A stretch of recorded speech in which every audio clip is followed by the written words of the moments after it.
شهر رمضان الذي أنزل فيه القرآن هدى للناس وبينات من الهدى والفرقان اعوذ باللہ من الشیطان اللعین الرجیم بسم اللہ الرحمن الرحیم الحمدللہ وکفا وسلام علی عبادہ الذین اصطفیٰ محمد وعطرتہ الطاہرہ واللعنۃ الدائمۃ علی اہلہا اما بعد ماہ رمضان المبارک کے 12ویں دن کی دعا کہ جسے امام معصوم علیہ السلام یوں تعلیم فرماتے ہیں بسم اللہ الرحمن الرحیم اللہم زینی فیہ بالستر والعفاف واسترنی فیہ بلباس القنوع والکفاف واحملنی فیہ علی العدل والانصاف وآمنی فیہ من کل ما اخاف بعصمتک یا عصمت الخائفین۔ اے پروردگار مجھے پردہ پوشی اور پاکیزگی کے ذریعے سے اس دن میں زینت عنایت فرما، زینت بخش دے۔ وسترنی فیہ، اور اس دن میری پردہ پوشی فرما بلباس القنوع والکفاف، قناعت اور کفایت کے ذریعے سے میری پردہ پوشی فرما، مجھے بچا لے، مجھے بچا کے رکھ، سنبھال کے رکھ۔ وَاحْمِلْنِي فِيهِ عَلَى الْعَدْلِ وَالْإِنصَافِ، اور مجھے عدل اور انصاف کے کاموں کے اندر مشغول کر دے۔ وَآمِنِّي فِيهِ مِن كُلِّ مَا أَخَافُ، اور اس دن میں مجھے ہر اس چیز سے امان عنایت فرما دے کہ جس سے میں خوف کرتا ہوں، اس سے مجھے بچا لے۔ بِعِصْمَتِكَ يَا عِصْمَةَ الْخَائِفِينَ، اے خوف کرنے والوں کو بچانے والے، تجھے تیری عصمت کا واسطہ ہے، مجھے بچا لے۔ اس دعا کی تلاوت ماہ رمضان کے 12ویں روز کی دعا کی تلاوت کا ثواب یوں بیان کیا جاتا ہے روایت میں کہ من دعا بھی، جو اس دعا کی تلاوت کرتا ہے، بدلت سیئاتہ حسنات، اس کی برائیوں کو حسنات، اس کی سیئات کو حسنات میں تبدیل کر دیا جاتا ہے، اس کی برائیوں کو اچھائیوں سے بدل دیا جاتا ہے۔ وَغُفِرَ لَهُ مَا تَقَدَّمَ مِن ذَنبِهِ وَمَا تَأَخَّرَ، اور پروردگار عالم مغفرت فرما دیتا ہے، معاف کر دیتا ہے اس کے ہر وہ گناہ، ہر اس ذنب کو کہ جو اس نے انجام دیے تھے یا جو وہ انجام دینے والا ہے، اس سے پروردگار عالم مغفرت فرما دیتا ہے، اس کی غفران اس کو پروردگار عطا کرتا ہے۔ اب جو اس نے غلطیاں کر رکھی تھیں اس کو معاف کر دینا، لیکن جو کرنے والا ہے اس کو بھی معاف کر دینا، اس کے معنی کیا ہے؟ اس کے معنی غالباً یہی ہوں گے کہ انسان کو پروردگار اتنا پاک و پاکیزہ کر لے گا اور بچا لے گا کہ وہ آئندہ ذنوب کے اندر گرفتار ہی نہ ہو اور گناہوں کے قریب ہی نہ جائے کہ وہ گناہوں کو انجام دے کر اپنے نامہ اعمال کو آلودہ کرے۔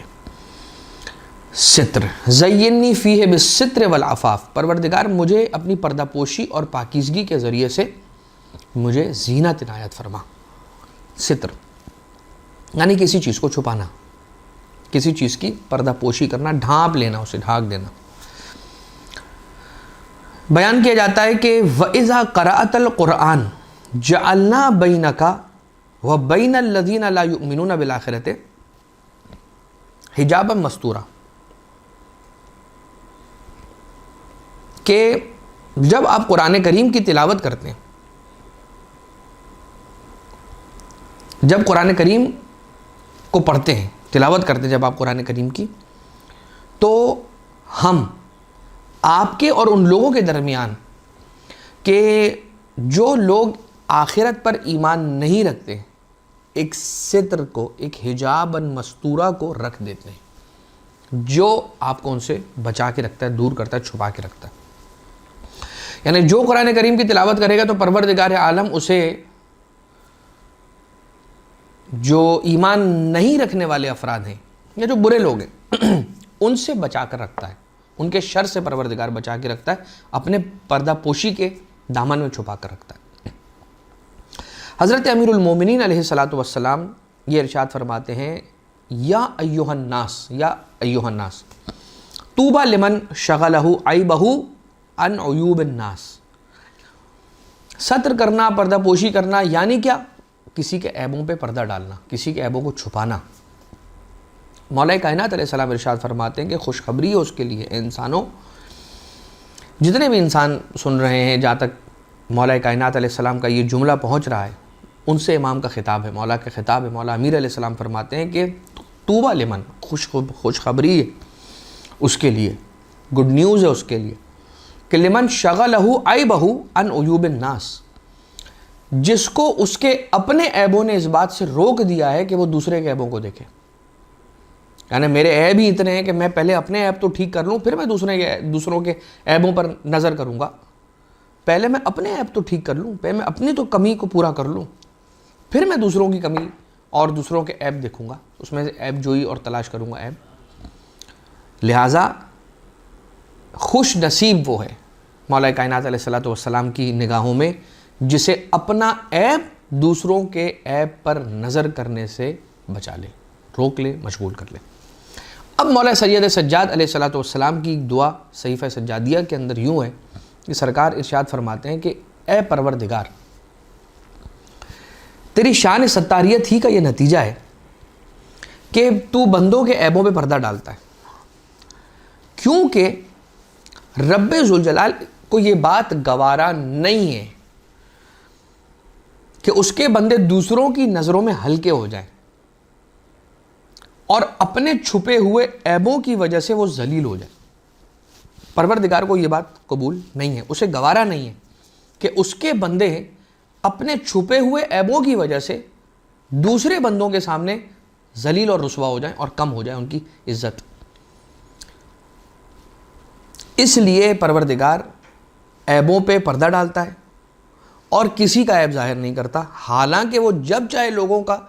چھپا ہوا عیب لوگوں کے سامنے لا سکتا ہے اور ان کے رازوں سے پردہ ہٹا سکتا ہے اور انہیں ذلیل و رسوا بھی کر سکتا ہے۔ اور جو ان کی بدعمالیاں ہیں اس کا تقاضا بھی یہی ہوتا ہے کہ وہ رسوائی کا سامنا کریں اور وہ رسوائی کو اٹھائیں، لیکن پروردگار عالم کی ستاریت بیچ میں آ جاتی ہے اور اس کا ستار ہونا اپنے بندوں پہ ایسا کرم کر جاتا ہے کہ رب ذوالجلال اپنے بندوں کے عیبوں کو لوگوں سے چھپا کے رکھتا ہے۔ کیا یہ خوب ہو جائے کہ ہم پروردگار عالم کی صفت کو کچھ حد تک، جس حد تک ہم کوشش کر سکتے ہیں، ہم کر سکتے ہیں، اپنائیں، کہ کسی کا عیب دیکھا خاموش ہو گئے، کسی کی برائی دیکھی پی گئے، کسی کی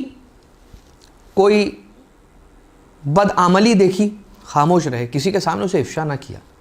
اسے رسوا نہ کیا، اسے ذلیل نہ کیا۔ مگر زمانہ تو الٹ ہے، چونکہ ہم سوشل میڈیا کے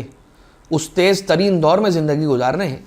جس میں ہر بندہ یہ چاہتا ہے کہ میں کوئی نہ کوئی نیوز بریک کر دوں تاکہ مجھے زیادہ ویوز مل جائیں، میرے اچھے ریویوز ہو جائیں، میرے پیج پہ کمنٹس آ جائیں، میری پوسٹ کو سارے شیئر کریں اور سبسکرائب کریں اور نہیں معلوم کیا کیا۔ لہٰذا انسان صحیح غلط جو بات اسے مل جاتی ہے وہ فوراً اسے نشر کرنے کی کوشش کرتا ہے، چاہے وہ کسی کی عزت آبرو کی دھجیاں کیوں نہ اڑا دیں۔ لہٰذا یہ دعا، آج کی دعا ہمیں یہ تعلیم اور یہ سبق دے رہی ہے کہ کسی کے عیبوں پہ پردہ ڈالو۔ تم عیبوں سے پاک نہیں ہو، اگر تم کسی کے عیبوں پہ پردہ ڈالو گے تو رب ذوالجلال تمہارے عیبوں پہ پردہ ڈالے گا۔ عفت، جہاں ہم نے پروردگار عالم سے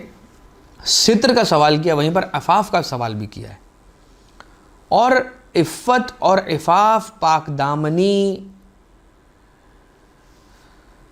ایک ایسی چیز ہے جو انسان کی روح کو پاکیزہ رکھتی ہے، اور اگر انسان عفت کا دامن چھوڑتا ہے تو پھر وہ پاک دامنی سے باہر نکل کر اور گناہوں کی طرف چل پڑتا ہے۔ ایک واقعہ ملتا ہے تاریخ کی کتابوں میں ایک جوان درزی کا، کہ انتہائی خوبصورت اور خوبرو جوان کہ ایک درزی تھا، اور بادشاہ کی ایک بیٹی تھی کہ جو کپڑوں کی سلائی کے لیے اس کے پاس آئی۔ جب بادشاہ کی بیٹی کی نظر اور نگاہ اس خوبصورت درزی لڑکے پر پڑی، اس کا دل مائل ہوا اور اس نے اس جوان کو قصر میں آنے کی دعوت دی، کام کے سلسلے میں، کہ کپڑوں کی سلائی اور قیاس وغیرہ کے لیے۔ جب یہ وہاں حاضر ہوا تو اس بیٹی نے، بادشاہ کی بیٹی نے اسے گناہ کی دعوت دی۔ اس نے کہا کہ خوف خدا، پروردگار دیکھ رہا ہے اور رب ذوالجلال کا خوف ہے یہ کام انجام نہیں دیا جا سکتا. مگر اس نے ایک نہ سنی اور کہا کہ تمہارے پاس اس کام کے علاوہ اور کوئی چارہ نہیں ہے. You don't have an option. تو اس نے کہا ٹھیک ہے میں تیار ہونا چاہتا ہوں, لہٰذا مجھے اتنی اجازت دو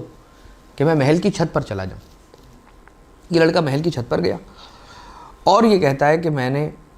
اپنے لیے یہی سمجھا بہتر کہ گناہ میں پڑنے سے بہتر ہے کہ میں چھت سے چھلانگ لگا لوں, اور وہ چھت سے کود پڑا.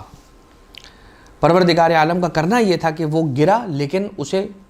چوٹ تک نہ آئی, کوئی خراش تک نہ آئی, اور وہ بچتا بچاتا سلامتی کے ساتھ اپنے گھر پلٹ گیا. جب گھر پلٹا تو اس دن کوئی کمائی اسے نہیں ہوئی تھی, اور اس کے جتنے کپڑے تھے جنہیں وہ بیچنے کے لیے لے کر گیا تھا دربار محل میں, وہ سارے اس نے وہیں رکھ دیے تھے اور سب چھوڑ دیے تھے اور آ گیا تھا وہاں سے. اور اسے کوئی رقم اس دن نہیں ملی تھی, روٹی لے کر نہ آ پایا. بچوں کو بہلایا اور سلا دیا. رات کی ایک پہر میں اس کی زوجہ نے تنور, گھر میں جو موجود تنور تھا اس کے ڈھکنے کو کھولا تو اندر کیا دیکھا کہ تازہ روٹیاں موجود ہیں.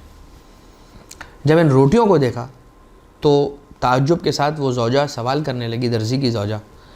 کہ اے شوہر نامدار یہ کہاں سے آئی ہیں روٹیاں, آپ تو آج روٹیاں لے کر نہیں آئے, مجھے تعجب ہے روٹیاں آئی کہاں سے.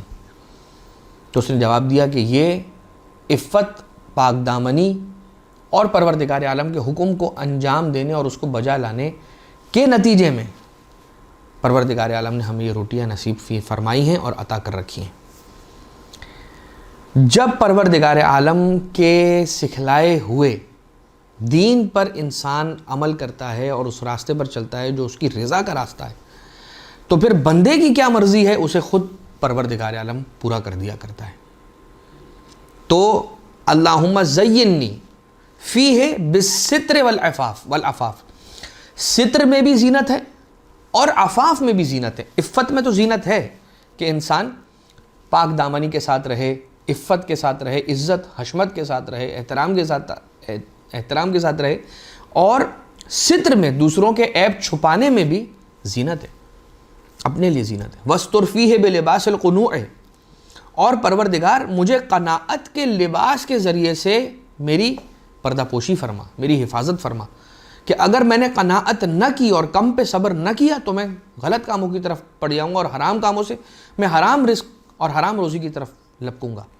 اگر قناعت انسان نہیں کرے گا اور اپنے لیول سے بڑے سٹینڈرڈ کو پورا کرنے کی اور اس ریکوائرمنٹ کو پورا کرنے کی کوشش کرے گا تو بالآخر وہ حرام راستے سے رزق کمانا شروع کرے گا, اور اس سے لقمہ حرام اس کی اہل و عیال کے شکم میں جائے گا اور اس کے نتائج بہت برے ہیں. والکفاف, اور اپنے ہاتھوں کو روک لینا. روک لینے کا مطلب کیا ہے؟ کنجوسی نہیں, مگر جو کام مناسب نہیں ہے, میری حیثیت سے بڑھ کر ہے, اس کام کو انجام نہ دینا. جتنی کفایت کر جانے والی چیز ہے بس اتنا کرنا اور اس کے بعد چھوڑ دینا.